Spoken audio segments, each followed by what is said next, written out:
ठीक है जी। तो प्रेजुडिस, सर वो एकदम प्यारी क्या पूछा करो ना, कैसे हैं आप लोग, आइए शुरू करते हैं बिना किसी उसके कैरी की तरह। सही बात, कैसे हैं आप लोग, है ना, ऐसे करके ना, ठीक है चलेगा। फिर वो हाँ टेक्निकल गुरु जी के चलिए शुरू करते हैं। हाँ हाँ। चलिए कोई बात नहीं, चलिए एनीवे नेक्स्ट टाइम से करेंगे। तो प्रेजुडिस एंड डिस्क्रिमिनेशन हमने जो है लास्ट क्लास में ये मतलब पढ़ तो लिया था। मैं फटाफट एक बार दोबारा बता देता हूँ क्योंकि थोड़ा सा फ्लो हमारा उस दिन ख़राब हो गया था परसों की क्लास में। तो इन्होंने यही बताया था कि प्रेजुडिस जो एग्जाम्पल है हमारे एटीट्यूड का है, किसी भी पर्टिकुलर ग्रुप, किसी भी इंसान, किसी भी ऑब्जेक्ट, इवेंट की तरफ हो सकता है। यूजली नेगेटिव ही माना जाता है, वैसे प्रेजुडिस पॉजिटिव एंड नेगेटिव दोनों एस्पेक्ट से देखा जाता है, बट ज़्यादातर प्रेजुडिस अगर हम लोग जो नोट करके चलते हैं एंड इनफैक्ट जो जैसे आराध्य सोशोलॉजी में भी है तो वहाँ पे भी नेगेटिव सेंस में ही समझाया हुआ है। एंड यूजली ये स्टीरियोटाइप के ऊपर बेस्ड होता है। मैंने पिछली क्लास में आपको काफ़ी सारे एग्जाम्पल दिए थे, ऑनर किलिंग वाला भी मैंने एग्जाम्पल दिया था, और डेफिनेशन मैंने आपकी मार्क करा दी थी कि स्टीरियोटाइप क्या है। क्लस्टर ऑफ आइडिया है किसी भी एक ग्रुप के लिए, तो आप ये मानते हो कि ये पर्टिकुलर ग्रुप ऐसा ही है तो हम उसके लिए जो है एक ऐसी इमेज बना के चल देंगे कि भाई ये ऐसे ही काम करते हैं, इस तरीके की हैं, तो इससे परे होकर हम कोई सोचते नहीं हैं बात। तो हम ये मानते हैं उनमें यही कैरेक्टरिस्टिक्स होंगे। स्टीरियोटाइप जो है अनडिजायरेबल कैरेक्टरिस्टिक्स होल्ड करते हैं किसी भी टारगेट ग्रुप के बारे में, और ज़्यादातर ये नेगेटिव एटीट्यूड या प्रेजुडिसेस डेवलप कर देते हैं। इसमें कॉग्निटिव कंपोनेंट ज़्यादा इंपॉर्टेंट होता है कि आपकी सोच के ऊपर ये चल रहा होता है, और इसमें आप ये देखते हैं जैसे पीछे क्लास में एक दो बच्चों ने बोला था कि डिसलाइक और हेटरेड कॉम्पोनेंट आपका यहाँ पे ज़्यादा हो जाता है। फिर जो कि इफेक्टिव कंपोनेंट में भी है। फर्दर इन्होंने बोला था कि प्रेजुडिस डिस्क्रिमिनेशन के फॉर्म में भी होता है। एक एग्जांपल इन्होंने हिस्ट्री का दिया हुआ है कि जब जो है नाजीज जूस को कॉन्सेंट्रेशन कैंप पे उन लोगों ने मारा था, डिस्क्रिमिनेट किया था, तो ये सब देखने को मिलता है। बट इन्होंने ये भी बताया था प्रेजुडिस जो है एग्जिस्ट कर सकता है डिस्क्रिमिनेशन के साथ साथ या बिना डिस्क्रिमिनेशन के। हालांकि दोनों इकट्ठे ही चल रहे होते हैं, कभी आप प्रेजुडिस्ड होते हो और जो है साथ के साथ आप डिस्क्रिमिनेट भी कर रहे होते हो, मतलब थोड़ा बहुत ही। पिछली क्लास में मैंने काफ़ी सारे एग्जाम्पल भी दिए थे, दिशा ने भी एग्जाम्पल दिया था, और हमारी सोसाइटी में ऐसे एग्जाम्पल्स कहीं ना कहीं रहे हैं। मैंने आपको एड्स वाला भी एग्जाम्पल दिया था जो भी यहाँ पे इन्होंने भी लिखा हुआ है। तो कॉग्निटिव और इमोशनल कंपोनेंट जो प्रेजुडिस का है, इसको हम बदलाव, इसमें हम लोग चेंज लेकर नहीं आ सकते हैं, वो एक इशू हमारे सामने यहाँ पे रहता है। ठीक है, तो कुछ सोशल साइकोलॉजिस्ट हैं जिन्होंने ये बोला कि प्रेजुडिस जो है आपको कई सारे सोर्सेज से सीखने को मिलता है। ठीक है, सबसे पहले इन्होंने लर्निंग के बारे में बात करी है कि आप एटीट्यूड सीखते हो, आप जो है उन लोगों के साथ, ऐसे लोगों के साथ उठोगे बैठोगे जो आपको प्रेजुडिस एटीट्यूड या नेगेटिव एटीट्यूड सिखाएगा, ऐसा बोलेगा या करने पे मजबूर करेगा, तो आपका प्रेजुडिस पर्सनालिटी बन जाती है।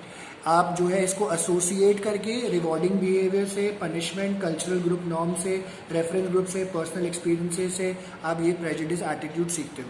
ठीक है, और आपकी प्रेजुडिस पर्सनालिटी बन जाती है।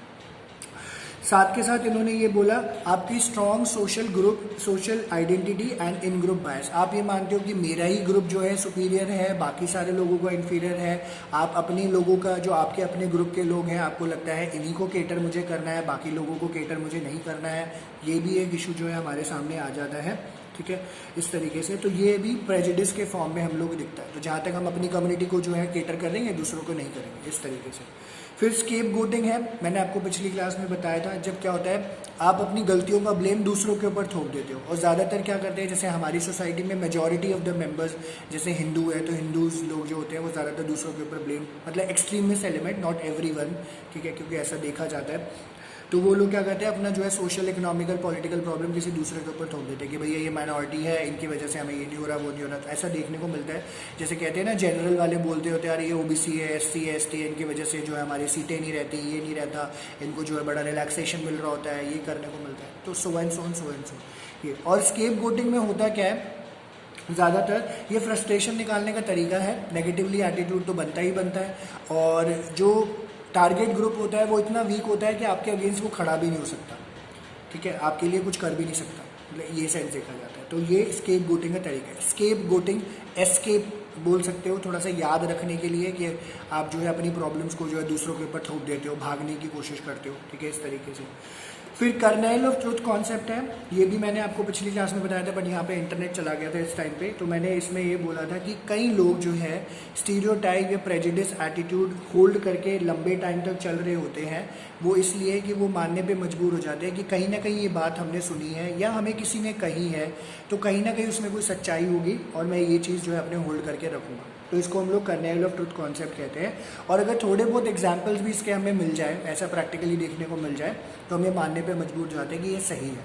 मैंने पिछली क्लास में जैसे एग्जांपल दिया था कि जैसे गुनगुन वाला बताया था, तो मैंने कहा गुनगुन ने अगर किसी को रेफरेंस दिया और वो बोलती है सर मेरे को कि सर ये लड़की ऐसी है वैसी है, ये है वो है लाना फलाना कुछ भी है, सो एंड सो, और इनफैक्ट ये सब चीज़ें मेरे दिमाग में आ गई क्योंकि मुझे जो है मेरे माइंड में सब चीज़ें सेट हो जाएंगी उस लड़की के बारे में जो कि आई नहीं है, फॉर एग्जाम्पल, या लड़के के बारे में।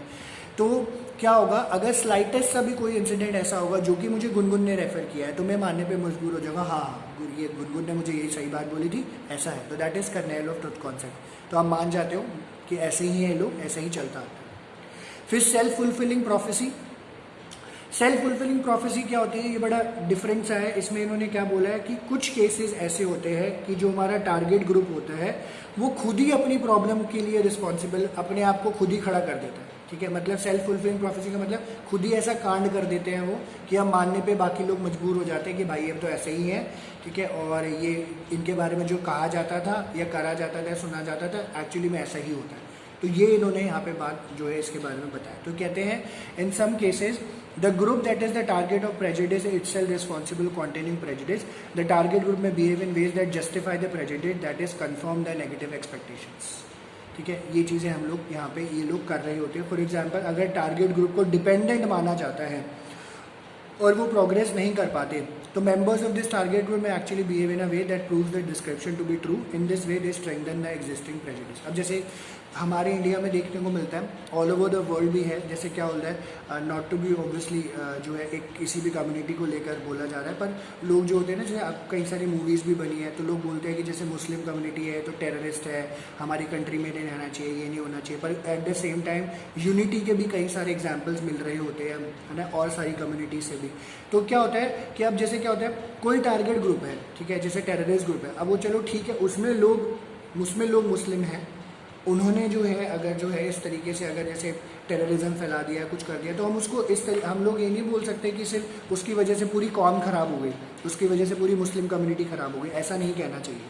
ठीक है, यहाँ पे क्या है, बट क्योंकि कहते हैं वो कर ही ऐसा देते हैं, तो आधे लोग जो एक्सट्रीमिस्ट हैं ना, ज़्यादा से ज़्यादा वो लोग ये मानने पे मजबूर हो जाते हैं, भाई ये लोग तो ऐसे हैं, इनके ऊपर भरोसा करने लायक नहीं है, ये नहीं है, वो नहीं है, ऐसा नहीं है, वैसा नहीं है, तो ऐसा नहीं करना चाहिए। तो सेल्फ फुलफिलिंग प्रोफेसी इस तरीके से ही देखी जाती है। ठीक है, ये इन्होंने बताया। तो टारगेट ग्रुप खुद ही कुछ ऐसा काम कर देगा जो कि मानने पे मजबूर हो जाते हैं कि एक्चुअली में ये प्रॉब्लमैटिक है, जो कि इन्होंने यहाँ पे बताया। एक सेकेंड, हाँ एक सेकेंड होल्ड करना, एक सेकेंड होल्ड करना।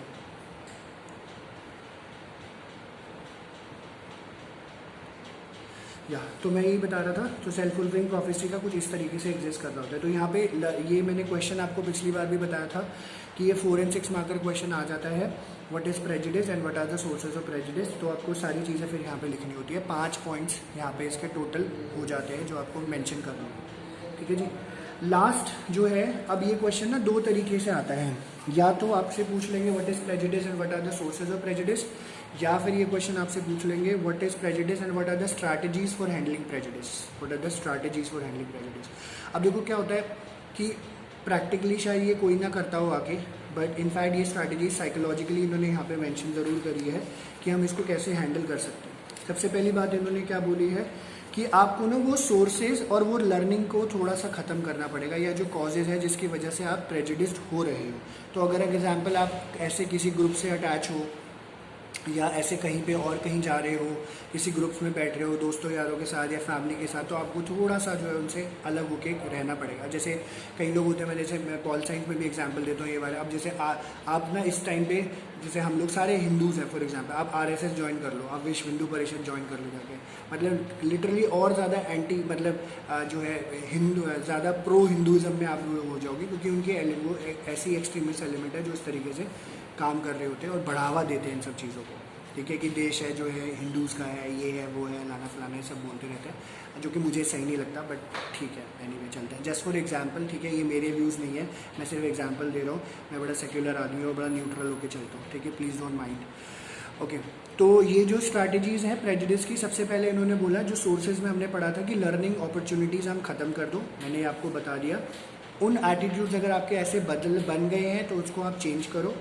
नैरो सोशल आइडेंटिटी को ख़त्म करो। तो ये मत सोचो कि आराध्य सोच रहा है कि रेऊ वाली कम्युनिटी ज़्यादा बड़ी है, मनसुखानी सोच रहे हैं मनसुखानी बड़ी है, सेठी सोच रहे हैं सेठीज़ बड़ी है, अरोड़ा सोच रहे हैं अरोड़ाज बड़ी है, चावलाज ये वो, शर्माज और, तो अपनी कम्युनिटी पे आपको ध्यान नहीं देना। और अगर ऐसा है तो उस तरीके से आप जो है अपने आप जो है उन एटीट्यूड्स को बदलाव लेकर आना ज़रूरी है।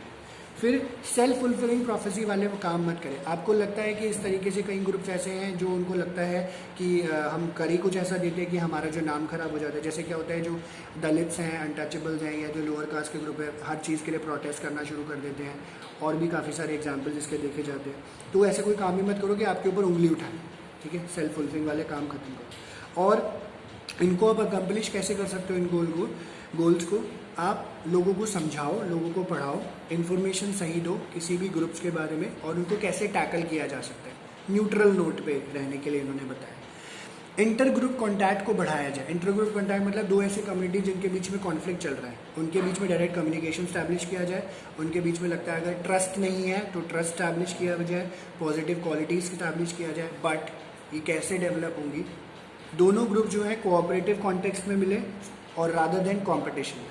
तो अगर कंपटीशन करोगे फिर कॉन्फ्लिक्ट्स नज़र आएंगे, फिर दिक्कत होगी।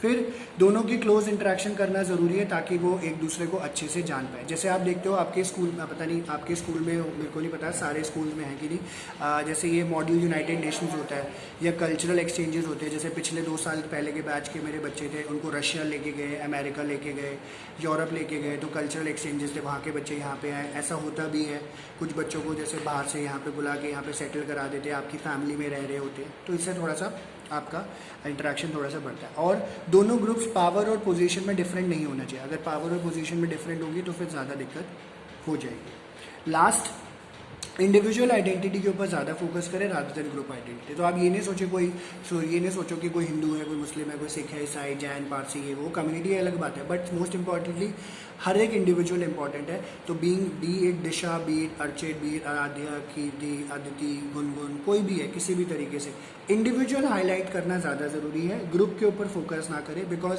जब आप ग्रुप के ऊपर फोकस करते हैं वो जो इन ग्रुप आउट ग्रुप की फीलिंग आ जाती है, वो नहीं करना है। एंड उसकी वजह से इंटर ग्रुप जो है कॉन्फ्लिक्ट और ज़्यादा बढ़ जाता है, वो आपको नहीं करना है, ठीक है। तो highlighting individual identity rather than group identity की बात इन्होंने यहाँ पे करी है। तो ये स्ट्रैटेजीज इन्होंने यहाँ पे बताई है, मैंने आपको बता दिया था 4 और 6 मार्क्स का ही क्वेश्चन ये कवर होता है। तो पहले तो इन्होंने स्ट्रैटेजीज बताई है और उसके साथ साथ इन्होंने गोल्स बताए। ये दोनों इकट्ठे लिखने हैं, आपको अलग अलग कुछ नहीं करना है, ये आंसर का ही पार्ट है। तो आप सोच रहे हो कि स्ट्रैटेजी लिख के काम हो जाएगा, है ना, और हम वो नहीं लिखेंगे गोल्स, तो गोल्स आपको लिखने पड़ेंगे, ठीक है। तो ये प्लीज़ ध्यान रखना, ठीक है।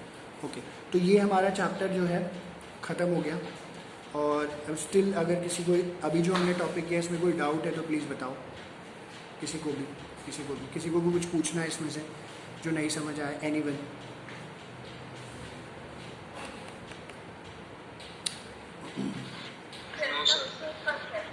क्या Disha? Kernel of truth concept, ठीक है, okay. Anyone else? Palak, Gungun, Aditi, किसी को डाउट? ठीक है।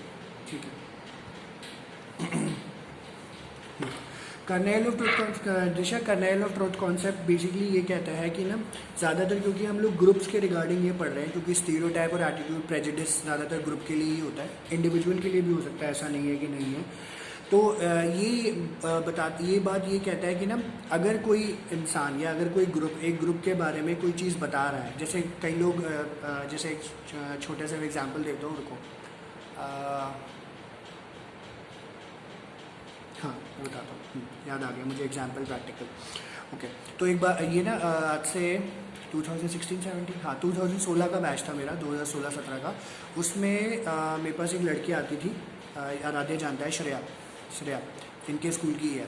तो श्रेया का छोटा भाई था जो कि 11th में था, श्रेया 12th में थी और श्रेया का भाई 11th में था। अब श्रेया ने श्रेया को क्योंकि पढ़ के अच्छा लगा, सब चीज़ें बढ़िया थी, तो श्रेया ने अपने ताऊ जी को बोला कि जो है आप भी अपने जो है बेटे को यहाँ पढ़ा लो, ऐसे ऐसे की बात हुई। तो उन्होंने मुझे रेफ़र किया, साइकोलॉजी ही पढ़ानी थी मुझे। अब श्रेया ने मेरे दिमाग में जाते वक्त ये डाल दिया, सर वो पढ़ता नहीं है, अपने कमरे में बैठा रहता है, बंद रहता है, दरवाज़ा नहीं खोलता है, कभी ये कभी वो, तो काफ़ी सारी चीज़ें उसने मुझे बोली। अब मैंने पहली क्लास ली, मैंने दूसरी क्लास ली, मैंने तीसरी क्लास ली, ठीक है, इस तरीके से। तो मैंने बोला ठीक चल रहा है तो कोई दिक्कत वाली बात नहीं है। अलग श्रेया मेरे से बात कर रही थी इस तरीके से कि आप चेक मेरे से पूछते रहना। तो 5-6 दिन के बाद ये सब चीज़ें शुरू हो गई ऑटोमेटिकली कि ना उस दरवाज़ा नहीं खोल रहा है, क्लास नहीं ले रहा है, क्लास कैंसिल कर देता था, ये सब मुझे ऑलरेडी श्रेया ने बता दिया था। तो मैंने बोला चलो ठीक है, कई बच्चों को होता है, कई बच्चों को नहीं होता। तो कर्नेल ऑफ ट्रुथ ये कहता है, तो अगर कुछ बात उन्होंने बोली है मेरे दिमाग में रह गई तो मैं बोलूँगा अगर वो प्रूव होती हुई नज़र आ रही है तो मैंने बोला हाँ उसने बात ये सही कही थी, ऐसा होता है। और ये सेल्फ फुलफिलिंग प्रोफेसी भी काउंट होगी क्योंकि खुद ही उसने ऐसा कर दिया। तो बीच में मैं उसके लिए प्रेजुडिस हो गया था, मैं कई बार मैंने गिव अप करने की कोशिश करी कि मैं नहीं पढ़ा रहा, बट आज बड़े फेमिलियल रिलेशनशिप्स हैं हमारे श्रेया की फैमिली के साथ भी। आराध्या नोज़, आराध्या को पता है उसके स्कूल के हैं, और जो उसका भाई है उनकी फैमिली के साथ भी हमारा मतलब घूमना फिरना तो नहीं हुआ, बट डिनर लंच ये वो चलता रहता है, ठीक है। तो ये सब चीज़ें होती हैं, तो ये इन्होंने बताया। अब दिशा समझ आई बात? ठीक है, ओके। तो फिलहाल फिर हम लोग आज इतना ही कर रहे हैं, और साइकोलॉजी का ये चैप्टर ख़त्म हो गया है, और नेक्स्ट क्लास में हम लोग नेक्स्ट चैप्टर ही करेंगे, ठीक है। बाकी हम लोग फिर पॉल साइंस के लिए हम लोग एग्जैक्ट 5 बजे मिलेंगे। आपके पास आधा घंटा है, तो आधे घंटे का ब्रेक लीजिए और मस्त बारिश के मजे लीजिए पकौड़े खा के। या thank you sir. Bye bye, thank you. अच्छा सर, एक बात करनी थी आपसे। हाँ जी राधे। सर मेरी सुबह पॉल साइंस की क्लास हुई है, तो वो मेरी टीचर जो है कह रही है कि हेजीमनी वाला